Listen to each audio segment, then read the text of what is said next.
तो देखो, एक तो व्यक्तिगत है। क्या कहते हैं व्यक्तिगत? पर्सनल।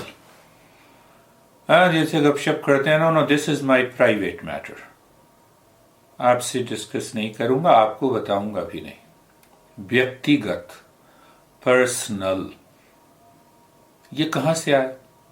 हाँ, जैसे अभी तुमने चर्चा की, हमने इतनी चर्चा की, अपनी समस्या की, उसमें कुछ समस्याएं हैं, उसमें कुछ कह दो आनंद वगैरह है, कुछ प्लेजर है, या ये खाना अच्छा खाना है, इस तरह से रहना है, ये पहनना है। देखो कितनी गंदी ड्रेस पहनी हुई है इसने, पर जिसने पहनी हुई है उसको तो वो व्यक्तिगत है ना, उसको तो मजा आ रहा है नहीं? इसमें क्या, मैं ऐसे पहनता हूं। तो व्यक्तिगत कहां से आता है? व्यक्तिगत जो है, हमारा मन बेहोश रहता, समाज से ले लेता है कुछ चीजें, संस्कृति जिसको नहीं नहीं हमारा तो हमारे यहाँ ये रिवाज है। तो बेहोशी में हमारा मन परिवार से, कुछ समाज से, कुछ जिसको हम धर्म कहते हैं उनसे, जैसे तुमने कहा कि नहीं मैं तो बुद्ध को ही देखती हूँ शुरू में, अब मन खुला। तुम कहोगे नहीं मैं तो कृष्ण का ही हूँ, तीसरा कहेगा एक मेरी और एक देवी जी हैं, बस वो प्राकृतिक चिकित्सा भी करती हैं और सब कुछ करती हैं, ध्यान भी करती हैं। कहते हैं नहीं सर, महावीर ही सब कुछ हैं। अब जैन है ना, तो ये हमारे मन के अंदर संस्कार, विचार व्यक्तिगत स्तर के ऊपर आते हैं, और वो विचार, एक विचार समस्या है, एक विचार समाधान।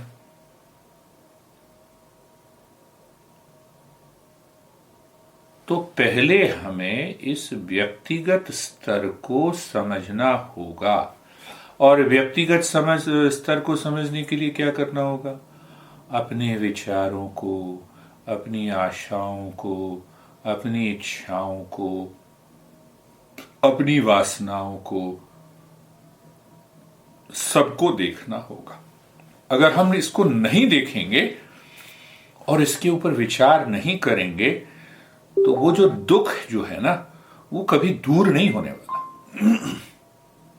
ये व्यक्तिगत जो हम समझते हैं, वो व्यक्तिगत है ही नहीं।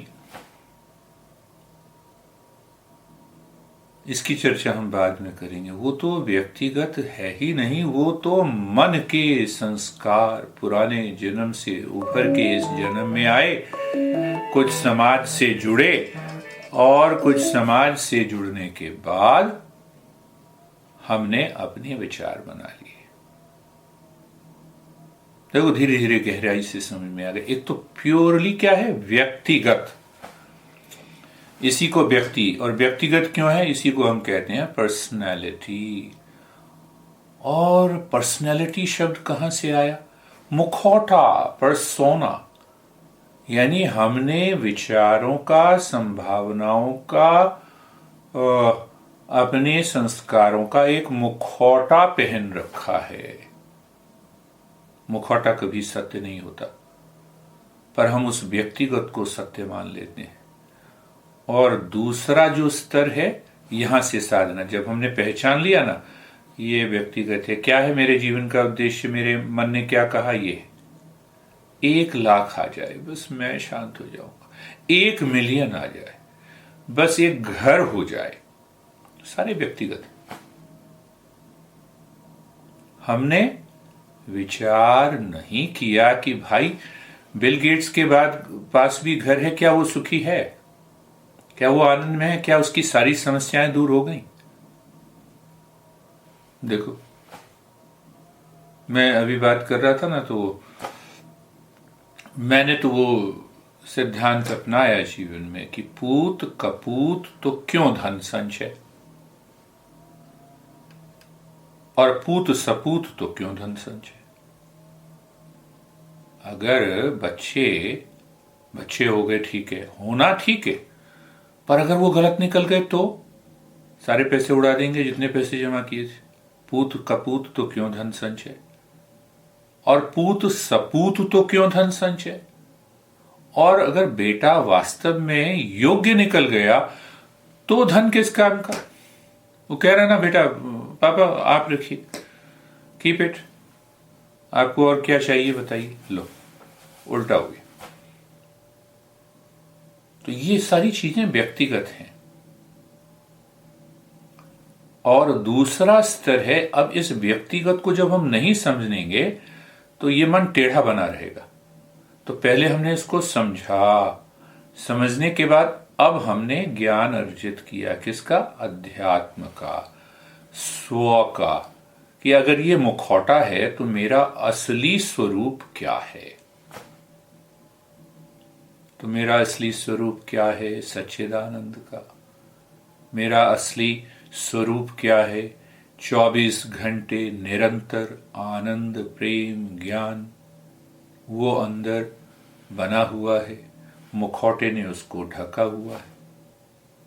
गहराई से समझो इसको, इसके ऊपर फिर हम प्रश्न उत्तर करेंगे समझने के बाद। तो पहला पार्ट क्या हुआ, व्यक्तिगत, वो संस्कारों से बना। संस्कार क्या है, संस्कार छिपे हुए हैं, पर वो विचार जब भी हम करते हैं उनसे हमें पता लगता है कि वो संस्कार मेरे कैसे हैं। विचार किया, भाव किया, कर्म किया। जैसे तुम कहते हो नहीं दीदी, पिताजी जो हैं, मैं पिताजी का आदर करता हूं। अब पिताजी भारी पड़ रहे हैं फिर भी मैं आदर करता हूं। तो आदर और पिताजी का क्या मेल। तो हम इस पर विचार नहीं करते, हम इसको समझते नहीं, पिताजी हैं तो ठीक है, दब के ही रहना है, 4 गालियां दे दें तो फिर गल के रहना। दशरथ ने गाली दी थी राम को, वो तो रोया था। तो ये हम अपने संस्कार वश बेहोशी में हम बस अपनाते चले जाते, व्यक्तिगत। और दूसरा है स्वगत, निज। जो निज है ना, निज शब्द मेरा खाली अपना, उसको कोई ले नहीं सकता। और वो कौन है, वो है मेरा सच्चा स्वरूप। पर मुखौटा हमने व्यक्तिगत का पहन रखा है, तो फिर यात्रा, जीवन यात्रा कैसे चलेगी। फिर तो तुम 10 साल ध्यान करते रहो, वो ध्यान किया, आहा आनंद आ गया, और व्यक्तिगत फिर हावी हो जाएगा। हाँ, मैंने देखा एक पड़ोस में हमारे थे, हम सब वहां रहते थे। डेली 5 बजे वो घंटी बजा के मंदिर में राम राम राम राम राम, ओम नमः शिवाय, ओम नमः शिवाय। अंदर से बाहर, घर से अंदर से बाहर मंदिर की ओर जाते हुए राम राम राम। और फिर क्या 5 बजे जाएगा तो बच्चे इतनी जल्दी उठेंगे नहीं, दरवाजा बंद कर दिया। अब वो पीट रहा है, तुम इतना नहीं समझते, दरवाजा क्यों नहीं खोलते हो। लो, सारा अध्यात्म चला गया संस्कार के कारण, व्यक्तिगत और स्वगत। अब तीसरी बात आती है प्रकृतिगत। प्रकृति प्रविशेष कृति। ये प्रकृति क्या है, शरीर, मन, बुद्धि, अहंकार, बाहर, ये सब प्रकृति के अंश है। प्रकृति का अपना नियम है। एक बात समझ लो, ये प्रकृति पुरस्कार नहीं देती, ये दंड देती है अगर प्रकृति के विरुद्ध गए। देखो क्लाइमेट चेंज, प्रकृति के विरुद्ध गए तो हम वापस प्रकृति में कैसे आ रहे हैं, पेड़ लगाओ जी। शरीर का काम है बदलना। शरीर ये शरारत करता ही रहेगा। तो अभी मैंने बातचीत की, मैंने ये देखा, विज्ञान ने भी ये समझा कि कितना होगा व्यक्ति 34-35 साल का, अब उसके मन इतना बेहोश है, व्यक्तिगत संस्कार इतने गहरे हैं, बेहोशी में रहने वाला व्यक्ति जबरदस्ती ऐसे लगता है कि काम कर रहा है सुबह से शाम तक। तो मैंने कहा अच्छा जरा जो अपने शरीर को झुकाओ जरा कमर से, वो 30 डिग्री भी नहीं झुका सकता 30-35 साल की उम्र में। मन के संस्कार इतने ज्यादा प्रभावित करते हैं, तो प्रकृति के विरुद्ध जा रहा ना, प्रकृतिगत, तो समस्या होगी। वो कहता नहीं समस्या को सुलझाओ। मैंने कहा यार पहले अपने आप को व्यक्तिगत रूप से समझो ना, अपनी जीवन शैली को देखो, समझो क्या ये ठीक है, नहीं है ठीक, क्या बदलना है, कितना बदलना है, धीरे, नहीं वो सब ठीक है, आप ध्यान करा दो। प्रकृतिगत, प्रकृति के नियम जो हैं उनके अंदर हमें रास्ता निकालना है, उनके अंदर चलना है। जैसे ही उसके अंदर चलेंगे तो वो व्यक्तिगत नियम जो संस्कार से आए हैं वो टूटना शुरू हो जाएंगे। वो टूटेंगे तो स्वागत जो है, तुम्हारा जो अंदर का सच्चा अस्तित्व है वो मुखौटे से बाहर निकलने लगेगा, आनंद में रहोगे। अब चौथी है संसारगत। संसारगत कहां से आया? प्रकृति से, उसका कुछ अंश और कुछ संस्कारों से। तो इन दोनों को जोड़ने से क्या बना? हमारा परिवार है, हमारे माता पिता हैं, हमारा प्रोफेशन है और दुनिया भर की हमारा धन है, हमारा मकान है, ये सब संसारगत 4 स्थितियां हो गई। पहला व्यक्तिगत, ये व्यक्तिगत संस्कार वश आया, थोड़ा बहुत हमने अपना मन ने थोड़ी बुद्धि का प्रयोग किया और हम एक नौकरी कर रहे हैं, अच्छा समाज ने क्या कहा, परिवार में साथ रहना चाहिए, पति पत्नी हो गई तो पति जो है किसी दूसरे की पत्नी को ना देखे, समाज का नियम। व्यक्तिगत तो उस तरह से संस्कार के कारण हमने उसको समझा। अगर बिना समझे किया तो हम दबे दबे हैं, तो कुंठा आ गई, दुविधा आ गई। और दूसरी बात स्व है, उस स्व को नहीं जानते। तो हमारे गुरुओं ने ये कहा है कि ये जो दर्शन है उसका दर्शन करना है, जो सच्चा स्वरूप है। अब देखो इन चारों को उसका परम्यूटेशन और कॉम्बिनेशन बनाओ। अगर व्यक्तिगत स्तर पे सारे संस्कार, विचार, जीवन शैली हावी है तो मुखौटा, तो हमारा सच्चा स्वरूप छिपा हुआ है, तो ये उसको हमने छिपा के रखा। अब व्यक्तिगत से हम प्रकृतिगत आए, तो अब मन कहता है यही करो, और एक काम, उस काम करने से हम दुखी होते हैं, तो हम प्रकृति के विरुद्ध जा रहे हैं, तो बस दुखी रहोगे। और उसके बाद उसका एक्सटेंशन है संसारगत। नहीं मैं तो ऐसा हूं, मेरे माता पिता ऐसे हैं, संस्कारगत।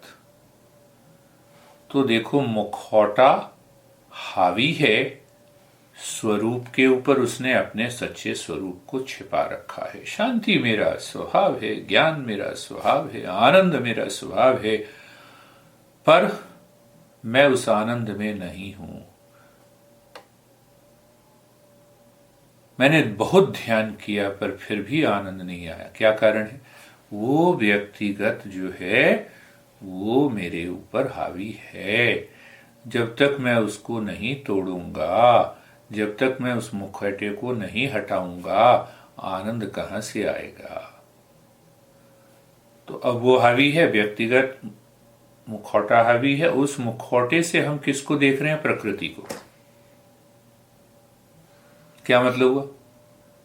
समझो, बड़ी गहराई से समझो कि व्यक्तिगत मेरे संस्कार, मेरे विचार, मेरी आदतें उस प्रकृति के ऊपर हावी हैं, तो एक बात तो है कि दुख रहेगा जीवन में। इस दुख को कोई दूर नहीं कर सकता। तो प्रकृति के नियम को देखें। प्रकृति का नियम हमेशा परिवर्तनशील है। शरीर और प्रकृति, मन और प्रकृति, बुद्धि और प्रकृति। तो जब हम ये देखते हैं तो एकदम परिवर्तन आने लगता। अब व्यक्तिगत हावी है प्रकृति के ऊपर, तो हम दुखी रहेंगे, हमें कोई खुश नहीं कर सकता,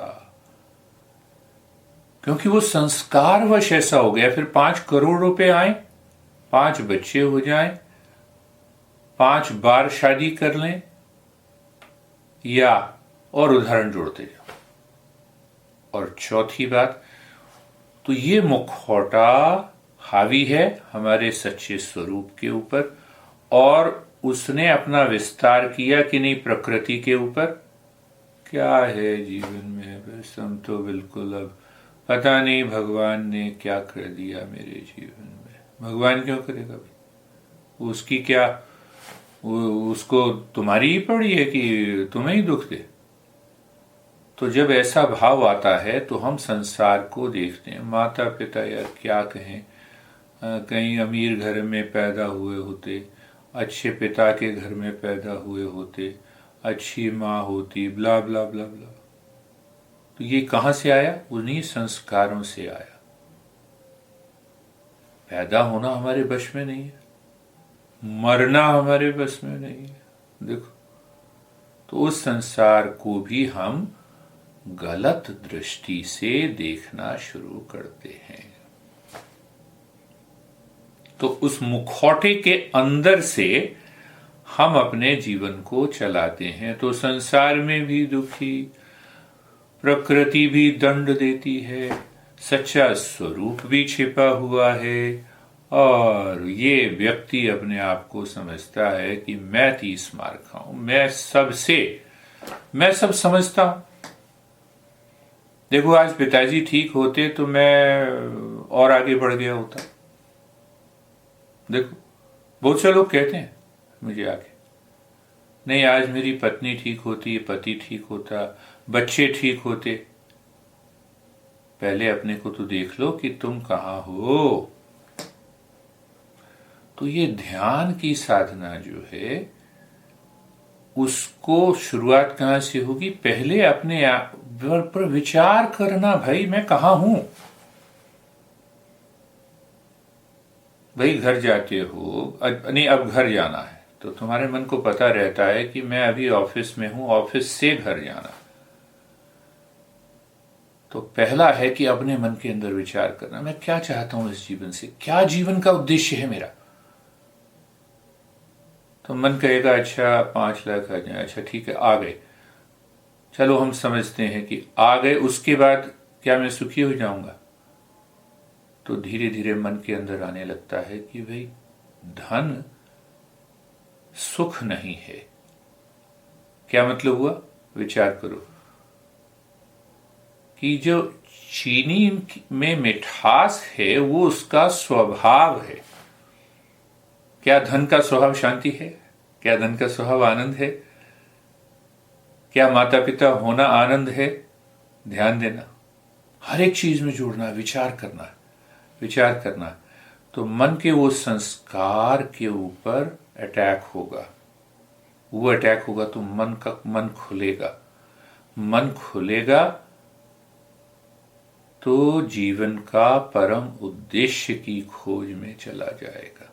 एक तो जीवन के बाहरी उद्देश्य है, पर्सनल लाइफ, प्रोफेशनल लाइफ, नए परिवार हो, मकान हो, बच्चे हो, सब सुख से रहें, पूरा घना परिवार। जैसे फिल्मों में हम देखते हैं ना, कई फिल्मों में देखते हैं कि दादा दादी, माता पिता, मैं और पत्नी, फिर उसके बच्चे, और एक ही साथ पिक्चर में।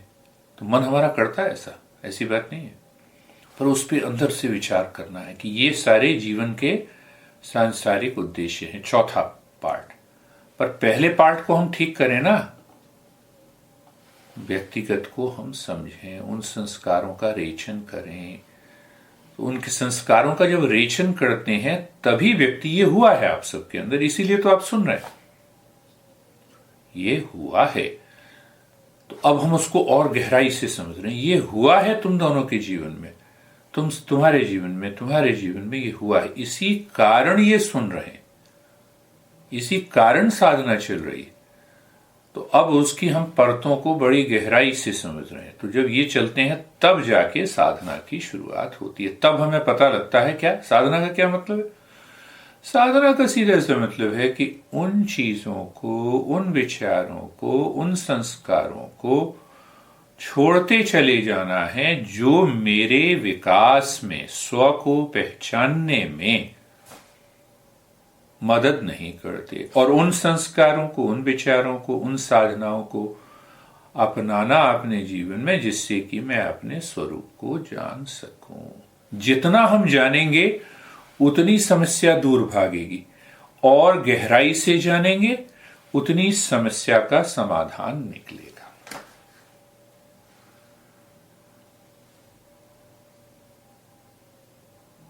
तीसरा स्तर,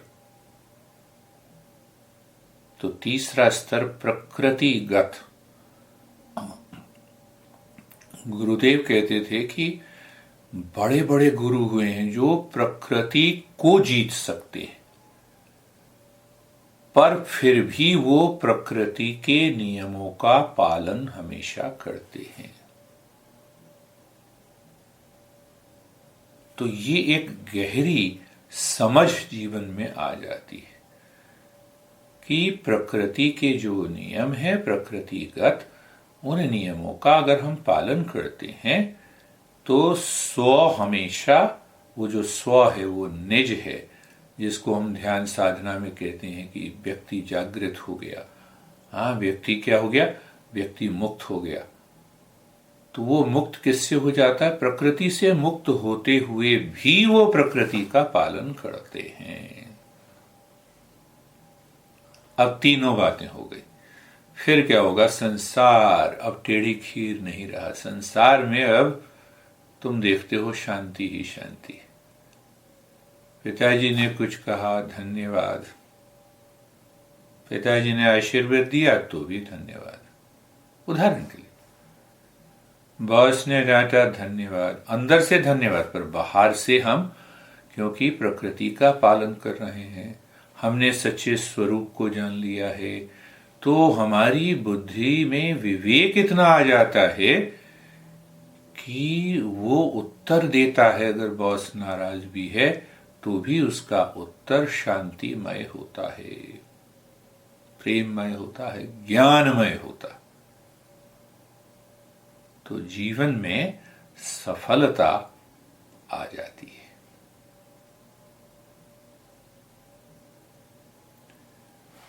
तो देखो कहां से शुरुआत हुई। पहले व्यक्तिगत को देखना, ये व्यक्तिगत है क्या, इस व्यक्ति की समस्याएं क्या हैं, इस व्यक्ति की कमजोरियां क्या हैं, इस व्यक्ति का उद्देश्य क्या है, इसको समझना, इस पर विचार करना होगा। मैं ये चाहता हूं, नहीं मिल रहा, क्यों चाहता हूं? नहीं, सब लोग चाहते हैं समाज में, नहीं, मैं क्यों चाह रहा हूं? अच्छा, मेरे को मिल गया तो मुझे क्यों, मिलने के बाद क्या होगा? तो हमारा मन क्या कहता है कि संसार अब मुझे अच्छा कहेगा क्योंकि ये मुझे मिल गया। संसार कभी किसी को अच्छा नहीं कहता। कृष्ण को गालियां दी, बुद्ध को पत्थर फेंके गए, राम को गालियां मिली। संसार टेढ़ी खीर है। संसार आज प्रशंसा करेगा, कल बुराई। इस गहराई को बड़ी अच्छी तरह से समझना है। तो वो मुखौटे की प्रशंसा में लो, ऐसा कभी हुआ नहीं है, ना होगा। तो व्यक्तिगत पहला, जैसे ही मन तुम्हारा विचार करने लगेगा, एकदम मन खाली होने लगेगा, तो मन पूछेगा अब क्या करें? साधना। तो देखो, व्यक्तिगत को गहराई से समझ लिया, वहां से मन ने यह कहा कि अब मैं साधना करूंगा, और इस समझ के साथ 1 घंटे 1 दिन साधना करोगे, वो 6 महीने की साधना के बराबर है। और ना समझी से करोगे 10 साल भी हो जाए।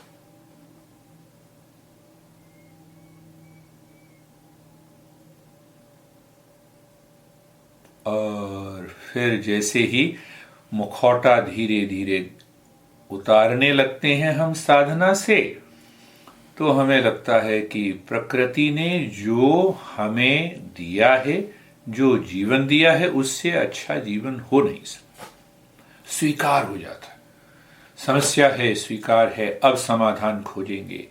समस्या है, दुखी हैं, अब समाधान कहाँ से मिलेगा, कैसे मिलेगा, संदेह भरा मन, व्यक्तिगत।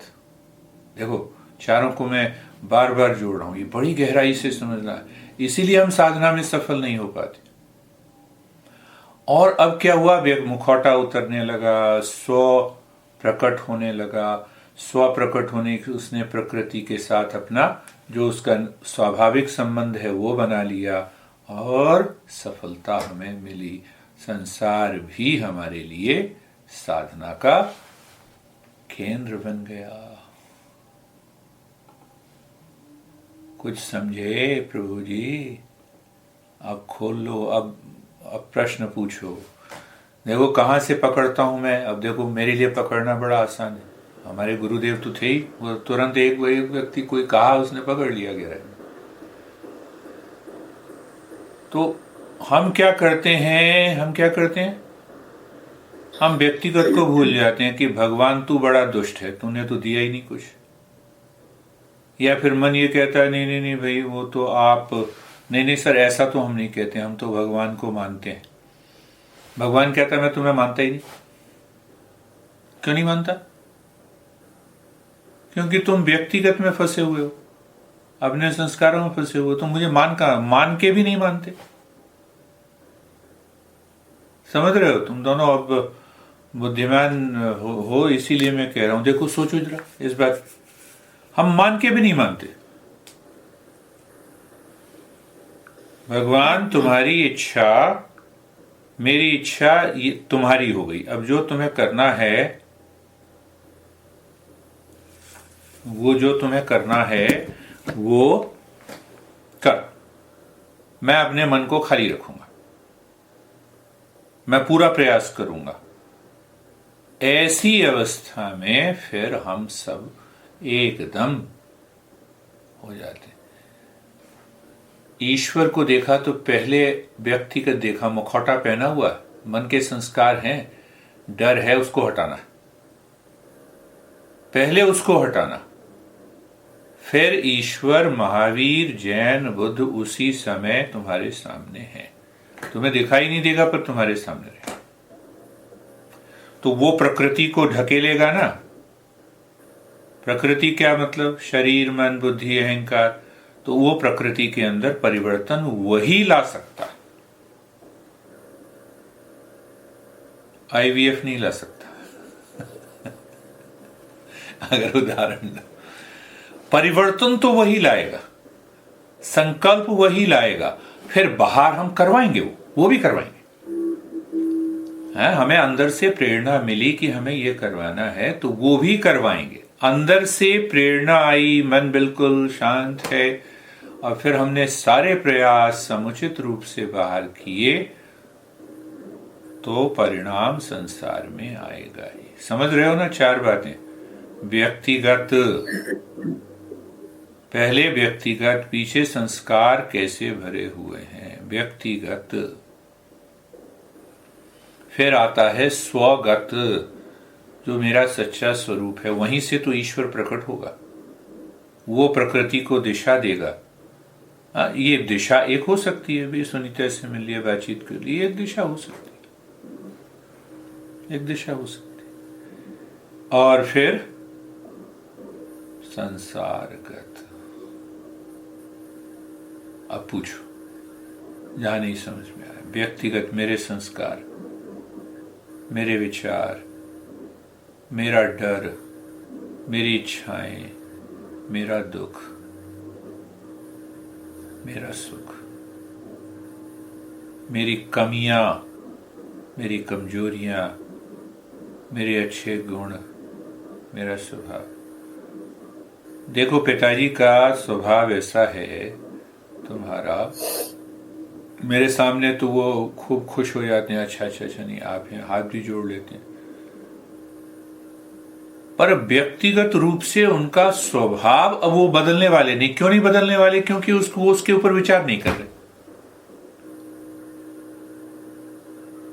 विचार नहीं कर रहे। तो अपने ऊपर मैं अगर विचार करूंगा, वो किसके ऊपर विचार कर रहे हैं? विनय ऐसा है, हाँ, दूसरा बेटा ऐसा है, हाँ, पूनम ऐसी है, पत्नी ऐसी है, मुखौटा पहन के वो संसार पे भाग रहे हैं, बीच के 2 पार्ट छोड़ दिए ना, देखो छोड़ दिए ना। अब तुम पूनम ये तुम्हारे पिता के पैर रगड़ती रह जाए जिंदगी भर, 24 घंटे रगड़े, फिर भी कुछ नहीं मिलेगा। उदाहरण, कुछ नहीं मिलने वाला। तो अब ऐसी परिस्थिति में क्या करना चाहिए? मस्त रहो। पहली बात, प्रकृति में क्या, संसार का क्या नियम है? मेरे पिताजी हैं, ठीक है, खाना वाना बना दिया, चाय दे दी, अपेक्षा नहीं की कि ये मेरी प्रशंसा भी करेंगे, नहीं करें, मैं इसीलिए कर रही हूं कि वो बिल्कुल ना करें।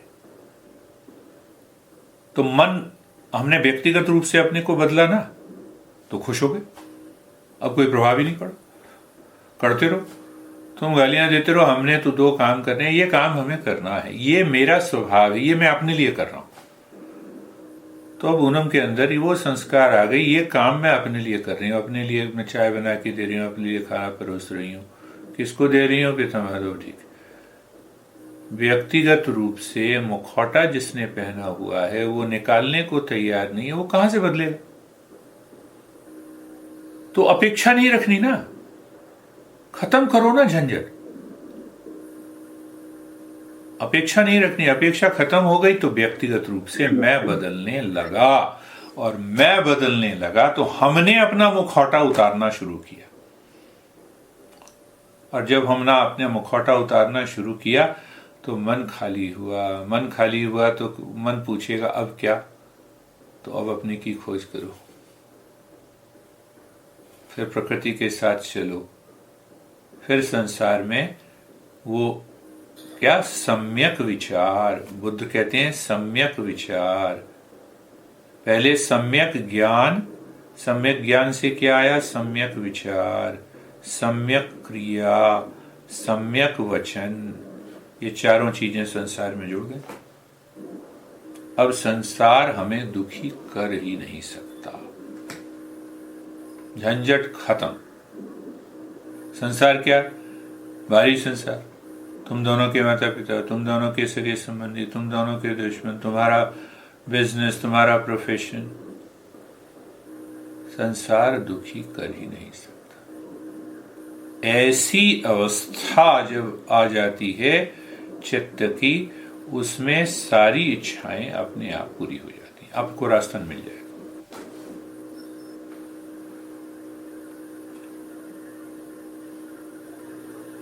समझ रहे हो? मुखौटे को हटाना पड़ेगा। हट रहा है, मैं ये नहीं कह रहा कि नहीं हटा, पर हट रहा है।